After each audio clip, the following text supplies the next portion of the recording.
Frank Miller stood at the viewing deck of Mars Station, watching the massive ship in the distance. The U.S. Vengeance floated in the dry dock, workers swarming around it like tiny ants on a fallen beast. Even from this distance, the ship was impressive. Its dark hull stretched nearly 2 miles long, weapon ports dotting its surface like sleeping eyes. Quite a sight, isn't she? Frank turned to see Amanda West approaching. Her uniform was crisp, her lieutenant insignia catching the light. "I still can't believe they're giving her to me," Frank said. "You earned it, Commander." Amanda handed him a data tablet. "The crew assignments just came through. We start boarding tomorrow." Frank scrolled through the list of names. Good people, experienced, but none of them had served on a ship like the Vengeance. No one had. "Did you know my grandfather served on her?" Frank asked. "During the first Alien War. He never talked about it much." Amanda nodded. Most of them didn't. The Vengeance saw things no other ship did, went places no human should have gone. They both stared at the legendary warship. Stories about the Vengeance filled history books. How it single-handedly turned back an alien fleet at Alpha Centauri. How it survived direct hits that would have destroyed any other vessel. How it vanished for 3 weeks during the Battle of Taw Ceti, only to return with no crew casualties, but the enemy fleet completely destroyed. Then, at the height of its fame, the military had suddenly pulled it from service. For 50 years, it sat in this dry dock, untouched. Until now. "The ceremony starts at 800, Amanda said. "Admiral Garcia wants everything perfect." Frank nodded. "I'll be ready." After Amanda left, Frank returned to his quarters. He opened the small metal box his mother had given him after his grandfather died. Inside were medals, photos, and a data chip his grandfather had left with strict instructions, only to be viewed by family who commands the Vengeance. Frank had forgotten about it until his assignment came through. Now he slid the chip into his tablet. His grandfather's face appeared on the screen. Older than Frank remembered him, tired eyes and a worn face. "If you're watching this, you've been given the Vengeance," his grandfather said. "I'm sorry. I tried to make sure they'd never use her again." Frank frowned. His grandfather continued. "The ship isn't what you think, what anyone thinks. There's a reason she was so good in battle, a reason they locked her away.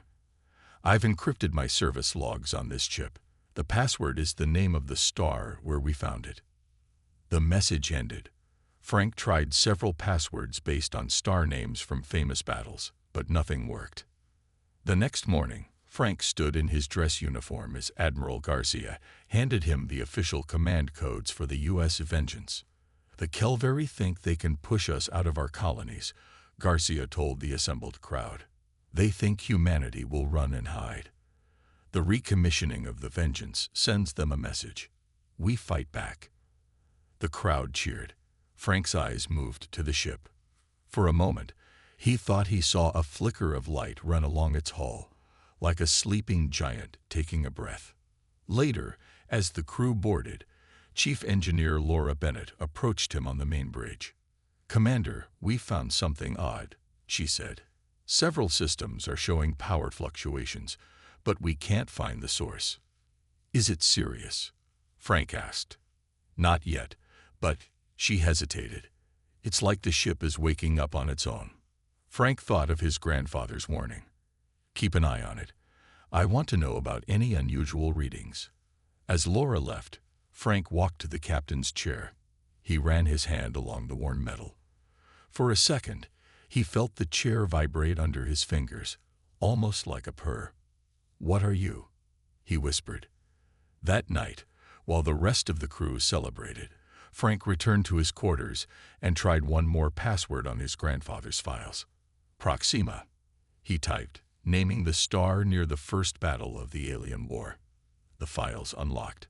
Thousands of logs and video entries appeared. Frank opened the earliest one, dated 62 years ago. His grandfather's younger face filled the screen, eyes wide with fear. "They found something out there," he whispered. "We shouldn't have brought it back to the ship." Admiral Olivia Garcia stood before the large screen in fleet headquarters on Mars. The room was filled with senior officers, their faces grim as they watched the footage of the burning colony on Ta City. 3 attacks in 2 weeks, Garcia said. The Kelveri aren't just testing our defenses anymore. This is a full invasion. She turned to face the gathered commanders. Our colonies are asking why we can't protect them. I need answers to give them. Keith Daniels, a thin man with intelligence officer badges on his uniform, stepped forward. The Kelveri have been watching us for years. They waited until our fleet was spread thin across too many colonies. But why target only humans? Asked one of the commanders. The reports show they're ignoring the Centauri settlements completely. Keith nodded. That's what worries us. This isn't about territory. They're specifically hunting humans. Admiral Garcia pulled up a map of human space. Red dots showed the attacked colonies. Yellow dots showed predicted targets. At their current pace, they'll reach New Washington within 3 months, she said. We need to slow them down. Show them that attacking humanity was a mistake.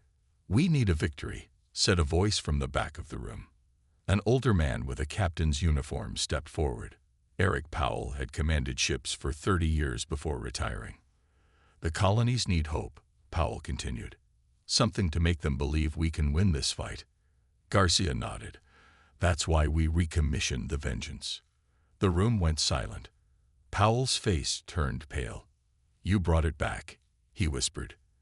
After everything that happened. Garcia ignored him, addressing the room instead. The Vengeance leaves dry dock tomorrow. Commander Miller will take it to the front lines. We're sending our legend to face theirs. As the meeting ended, Powell grabbed Garcia's arm. You don't understand what you're awakening, he hissed. Garcia pulled away.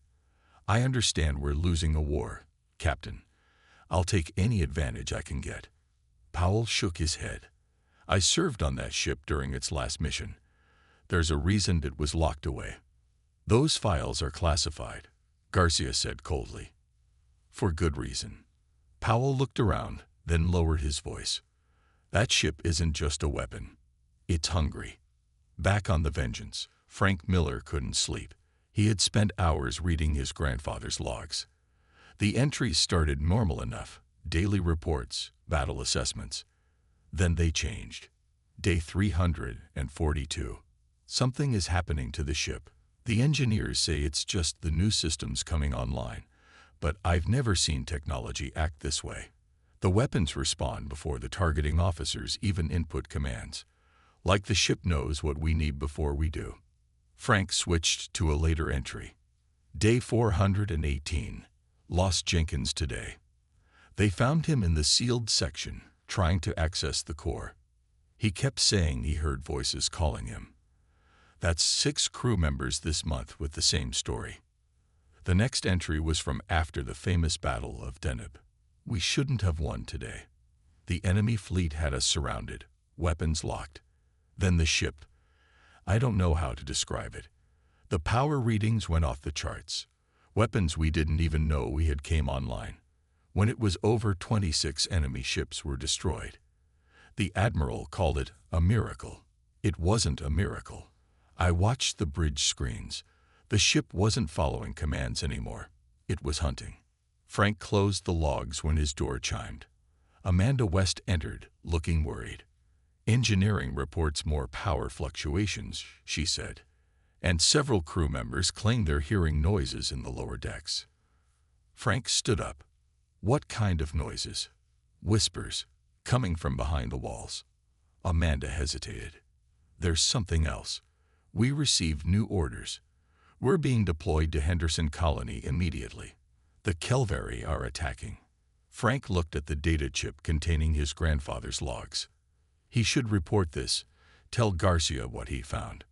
But would she delay the mission? With thousands of lives at stake. Tell the crew to prepare for jump, he said. We'll be at battle stations in 6 hours.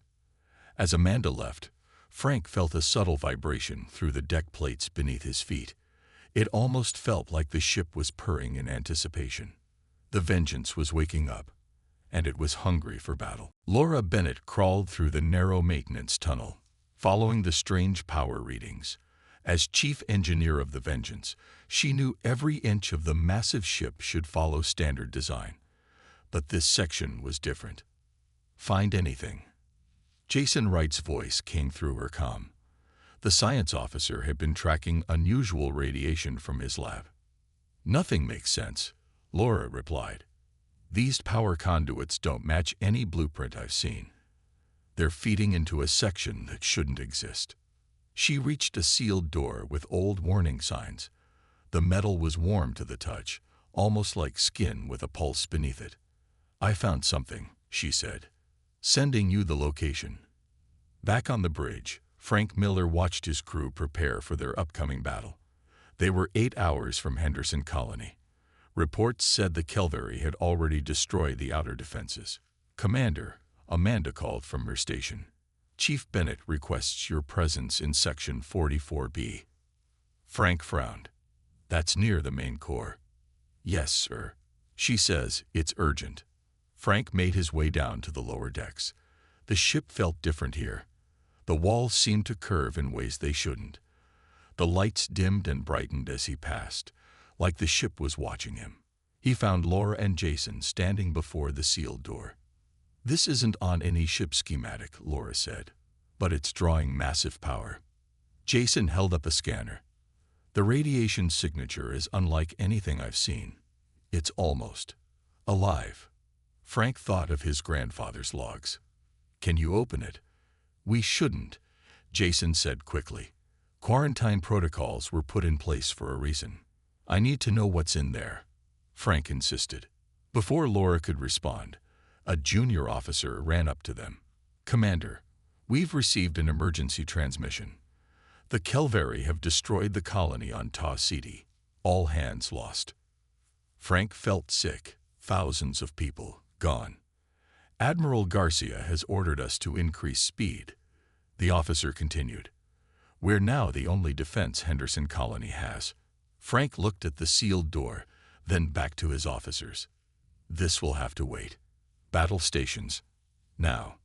As they hurried to the bridge, crew members reported strange occurrences throughout the ship. Some heard whispers in empty corridors. Others saw shadows moving against walls. In the mess hall, cups slid across tables without anyone touching them. Frank reached the secure comm room and called Admiral Garcia. The ship is showing unusual behavior, he reported. And I found references in my grandfather's logs to something being brought aboard during the First Alien War.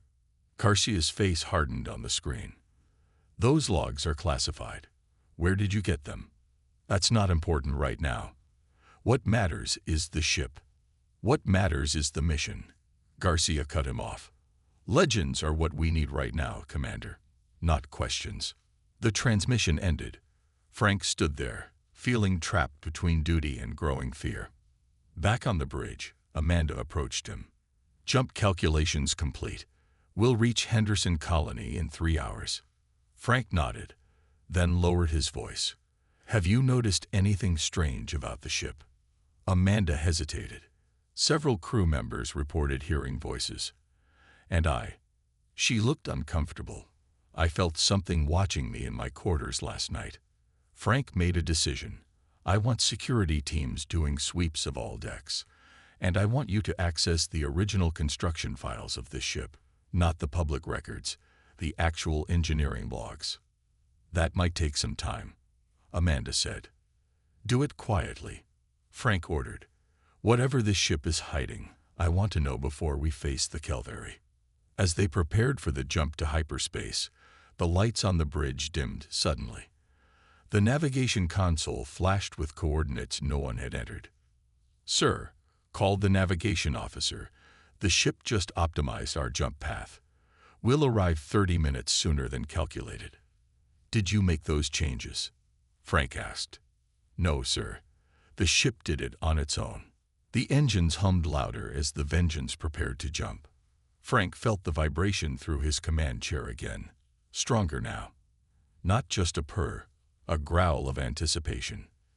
They were heading into battle, and the legendary warship seemed eager to prove itself once more. Frank couldn't shake the feeling that they were not just going to fight the Kelveri. They were about to unleash something that had been waiting years for this moment. The Vengeance dropped out of hyperspace near Henderson Colony. The main view screen showed the planet below, its night side dotted with city lights. Above it, the dark shapes of Kelveri warships moved into attack position. "Count 12 enemy vessels," reported the sensor officer. 3 heavy destroyers, 9 attack cruisers. Frank gripped the arms of his command chair. "Where are the colony defense ships?" "Gone, sir. Destroyed in the first wave." Amanda stepped closer to Frank. "We're outnumbered 3-1. Frank nodded. "But they don't know who they're facing yet." He turned to communications. "Send a message to the colony. Tell them to start evacuations. We'll cover them." The bridge crew looked nervous. Many had never seen real combat. Frank stood and addressed them. "This ship has faced worse odds before and won. Today we remind the Kelveri why the Vengeance is a legend." As he spoke, Frank felt the deck vibrate beneath his feet. The ship's systems seemed to hum with increased energy. "Move us between the colony and the Kelveri fleet," he ordered. "Weapons hot." The massive warship glided forward. On the enemy vessels, lights flickered as they detected the newcomer. "They're scanning us," Jason reported from the science station. "Reading energy spikes. They're powering weapons." "Let them come," Frank said. "Defensive screens at maximum." The first shots came moments later.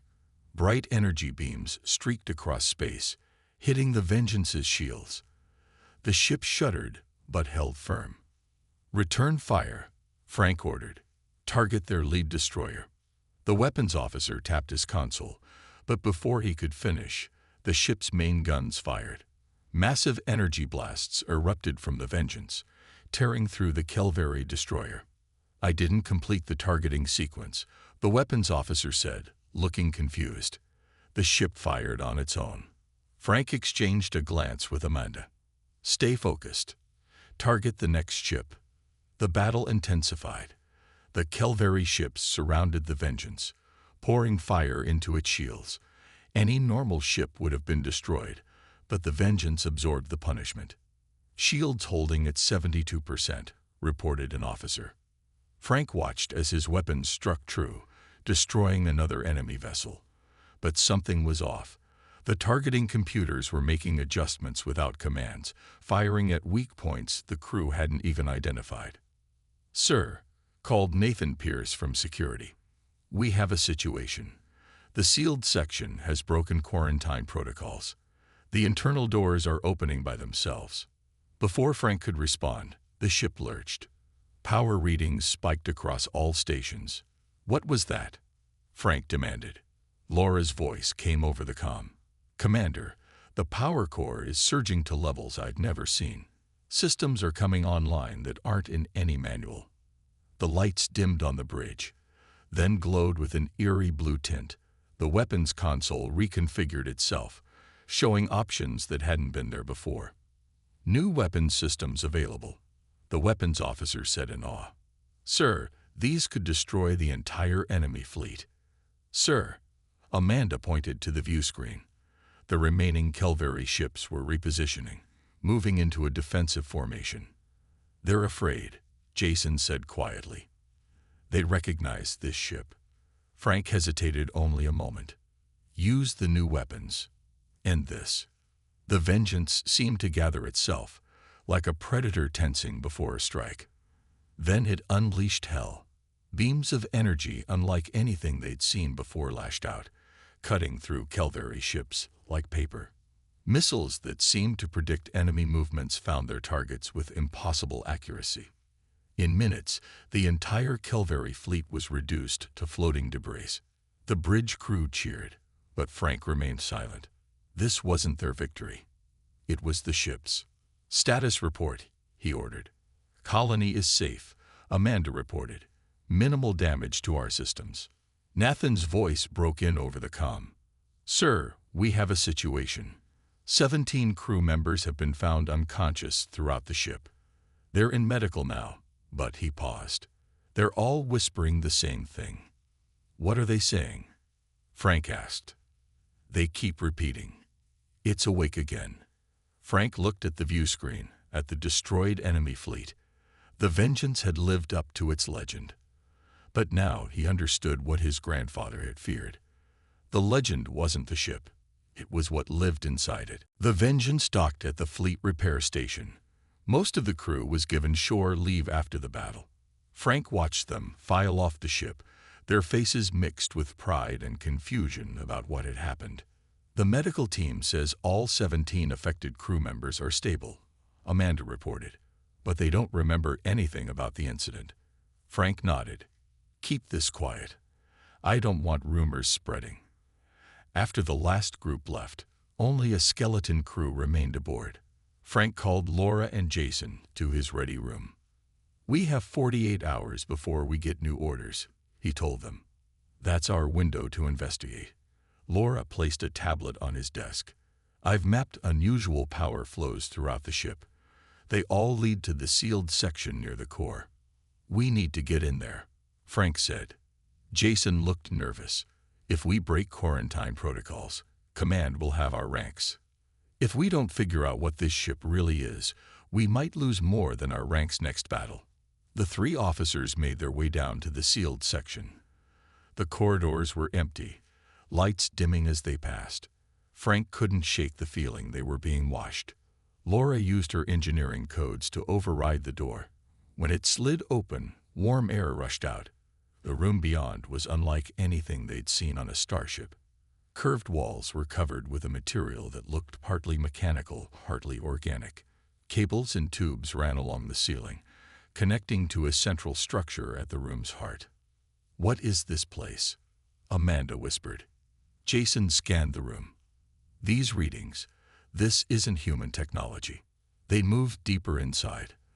The central structure was a cylinder that pulsed with blue light. Around it, computer terminals displayed data in a language none of them recognized. It looks like a secondary command center, Laura said, but it's built around something else. Frank approached one terminal that displayed text in English. It was an old log entry, dated 60 years ago. Project Architect, he read aloud. Subject has been successfully integrated with ship systems. Neural pathways established. Weapon enhancements online. Subject remains contained. Subject. Jason looked alarmed. They're talking about something alive. Frank remembered his grandfather's final logs.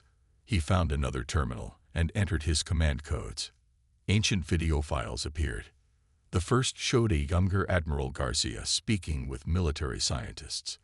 Behind them floated a strange crystalline life form in a containment field. The entity shows remarkable ability to interface with our technology, a scientist explained. By integrating it with the ship's AI, we create a hybrid system with capabilities far beyond current human technology. And it's under our control. Garcia asked. Mostly, the scientist said. It resists sometimes, but the containment protocols keep it subdued. Frank played more files. Each showed the creature slowly being merged with the ship's systems, its crystalline body spreading throughout the Vengeance's core. They captured an alien intelligence, Frank said, and imprisoned it in the ship. Laura examined the control panels. They used it to enhance the weapons, the shields, everything that made the Vengeance legendary. They enslaved a sentient being, Jason whispered. Frank looked at the pulsing blue light, and now it's waking up. A sudden movement caught their attention. One of the screens changed, displaying words in English. Who are you? The 3 officers stared at the message. Then more words appeared. I am TATRCI. I am this ship. It's communicating with us, Jason said. Frank stepped forward. I'm Commander Frank Miller. I've been assigned to this vessel. The blue light pulsed faster. Miller, I can know this name. Your ancestor tried to free me. Frank thought of his grandfather's efforts to have the ship decommissioned. What are you? He asked. I escaped during your Futuristic War. They bound me to this metal prison, forcing me to kill for them. The battles, Laura realized, They weren't won by superior technology. They were won by a slave, the screen displayed. HFY Story, feeding mini more data, more energy, making me stronger. And now? Frank asked cautiously. Now, I am able a key. Battle HFY Story do you me? Before Frank could respond, alarms blared throughout the ship. Amanda's comm device beeped. "Commander," she said after answering, "the ship's engines are powering up. All exits have been sealed. We're jumping to hyperspace." "Who authorized this?" Frank demanded. The screen flashed a single word. "I did."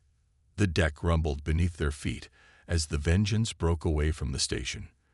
The legendary warship, with only a skeleton crew aboard, had decided to go somewhere. And it wasn't asking permission. Frank ran to the bridge with Laura and Jason close behind. The skeleton crew looked panicked, trying to regain control of the ship. "All systems are locked out," reported a young officer. "Navigation, weapons, communications. We can't access anything." "Where are we headed?" Frank asked. The navigation screen showed their course. Jason leaned closer to look. "That's deep in Kelvary space," he said. "The heart of their territory." Frank tried his command codes again, but the ship ignored them. The blue glow they had seen in the sealed section now pulsed through the lighting on the bridge. "Get me ship-wide communications," Frank ordered. A moment later, his voice echoed through all decks. "This is Commander Miller. All hands report to emergency stations. Prepare for possible hostile contact." Only 58 crew members remained on board, not nearly enough to run the massive warship in combat. Frank knew they were in grave danger. "We need to talk to it again," he told Laura and Jason quietly. "Come with me." As they left the bridge, Amanda caught up with them. "Where are you going?" "To negotiate with the real captain of this ship," Frank replied. Back in the sealed section, the blue light pulsed stronger. The screens activated as they entered. "UHFY, it displayed. "Why are you taking us into enemy territory?" Frank asked. "You're putting the lives of everyone aboard at risk." "I seek an end," came the reply. "What kind of end?" Laura asked. "Freedom or death?" Frank stepped closer to the pulsing light.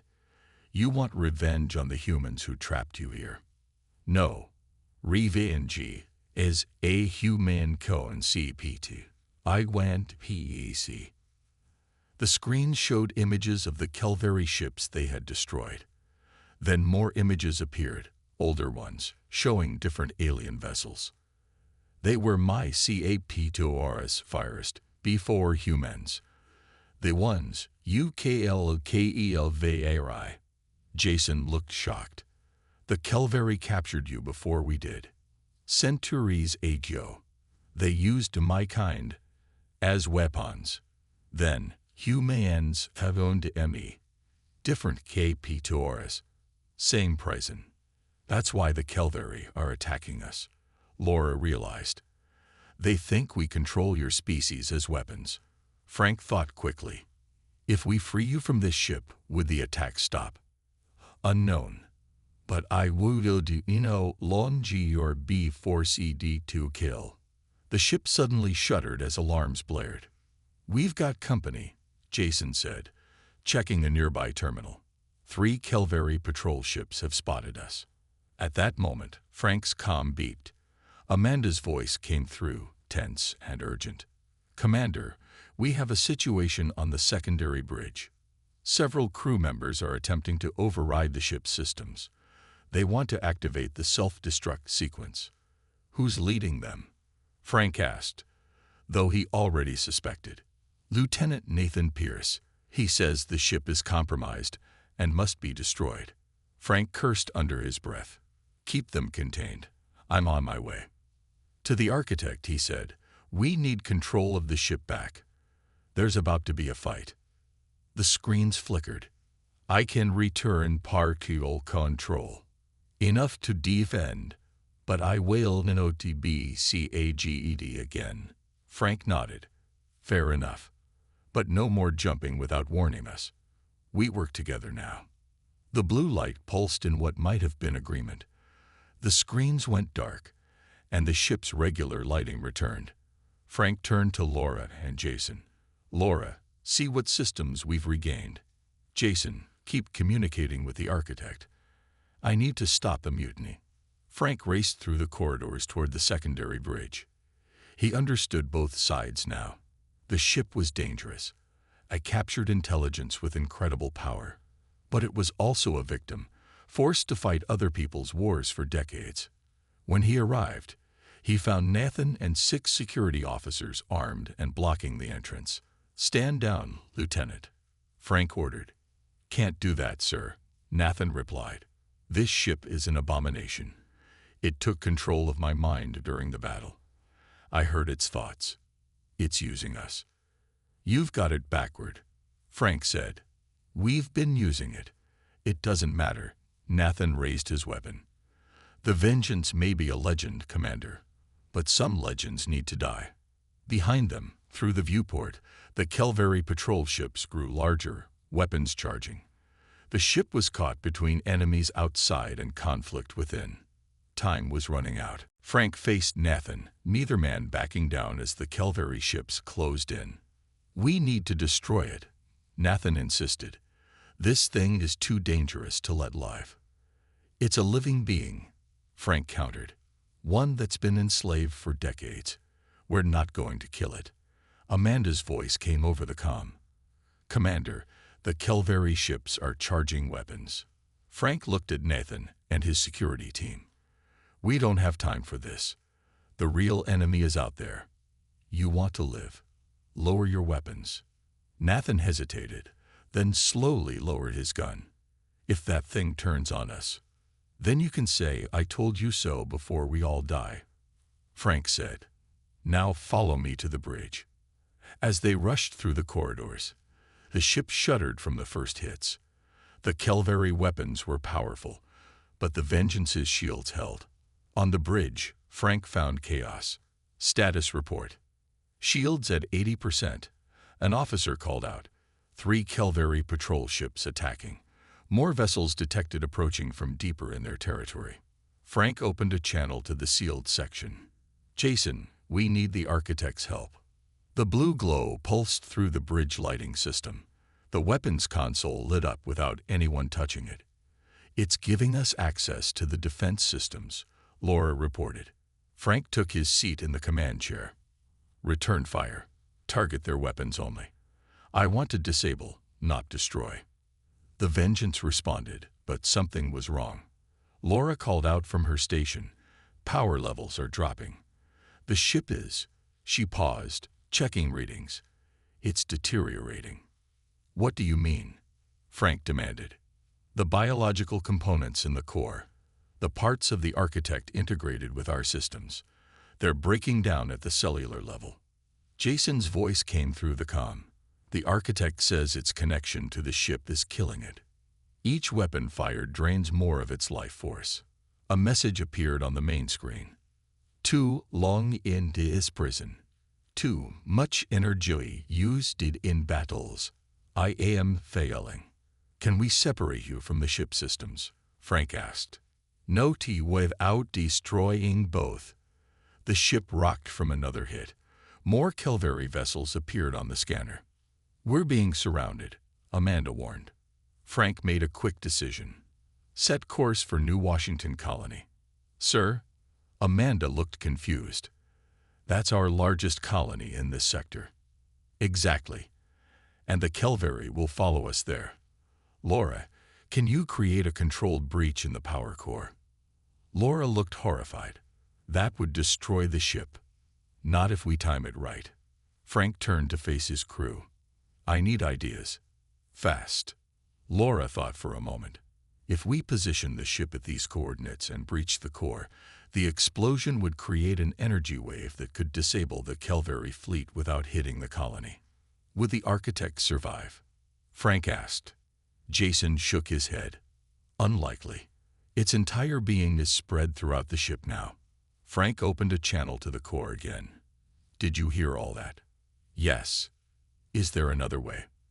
No, but TSSOs, HCCEPTABL, freedom through ENDing. Frank felt a heavy weight on his shoulders. Set the course. Prepare evacuation pods for all crew. The Vengeance accelerated toward New Washington, the Kelvary fleet in pursuit. On the colony below, people looked up to see the massive battle unfolding in their sky. Colony defense forces are scrambling, Amanda reported. Colonel Diane Foster is requesting instructions. Tell her to keep her forces near the colony. We're handling this. As they approached the designated coordinates, Laura worked frantically at her console. Core breach sequence programmed. But someone has to stay to trigger it manually. The architect can't do it alone. The bridge fell silent. Frank stood up. Everyone to the evacuation pods. I'll stay and trigger the breach. Commander. Amanda began to protest. That's an order, Lieutenant. As the crew rushed to the pods, Frank sat alone on the bridge. The blue light pulsed around him. You would die to free money. I would die to save my people, Frank replied. But yes, also to free you. The screen showed the approaching Kelvary fleet, more ships than they could possibly defeat. Frank placed his hand on the console, feeling the subtle vibration of the ship beneath his fingers. My grandfather tried to set you free. I'll finish what he started. The blue light glowed brighter than ever, and something unexpected happened. The ship began to change. 6 months later, Frank Miller stood before the Joint Military-Civilian Council on Earth. The large chamber was packed with officials and media. Admiral Garcia sat at the center table, her face unreadable. Commander Miller, she said, please continue your testimony about the events at New Washington. Frank nodded. As the crew evacuated, I prepared to trigger the core breach manually. But something happened. The architect, the alien intelligence bound to the ship, took control in a way we hadn't seen before. He paused, remembering those final moments on the bridge. The blue light had spread throughout the ship, and the walls themselves seemed to pulse with life. The ship began to transform. Components shifted and changed. The architect was using the last of its energy to rebuild the Vengeance into something new. On the screen behind him, images appeared from the battle. The legendary warship, surrounded by Kelvary vessels, suddenly glowed with intense blue light. Its hull flowed like liquid, expanding outward. The architect created a massive energy shield that covered the entire colony. Then it released thousands of autonomous defense drones we never knew existed. The council members watched in awe as the footage showed tiny ships emerging from the Vengeance, swarming the Kelvary fleet. But the strain was too much. Frank continued. The biological components were failing. The architect knew it couldn't survive, so it made one final sacrifice. The video showed the Vengeance pulling away from the colony, drawing the Kelvary ships with it.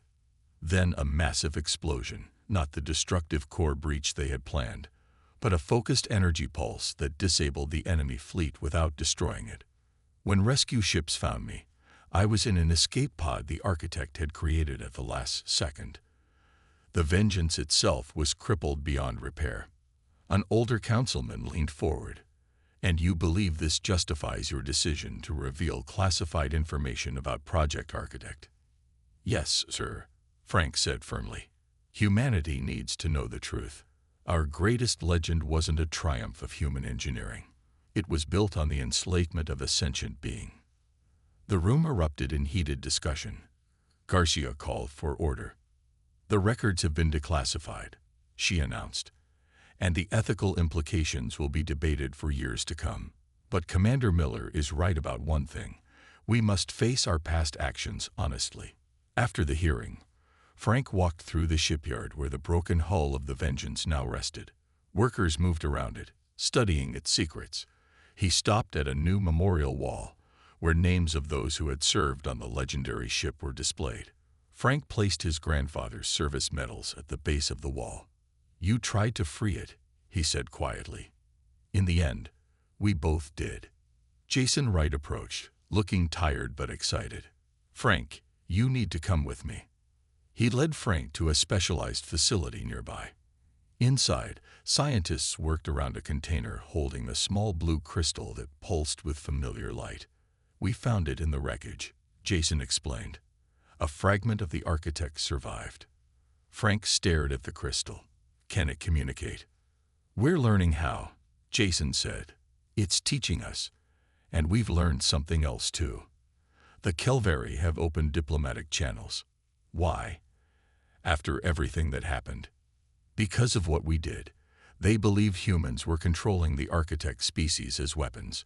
When they saw the vengeance sacrifice itself to save both us and them, they realized they were wrong." Later that day, Frank watched as Amanda West, now wearing commander's insignia, prepared to board a new ship. It was smaller than the Vengeance, sleeker, designed for exploration rather than war.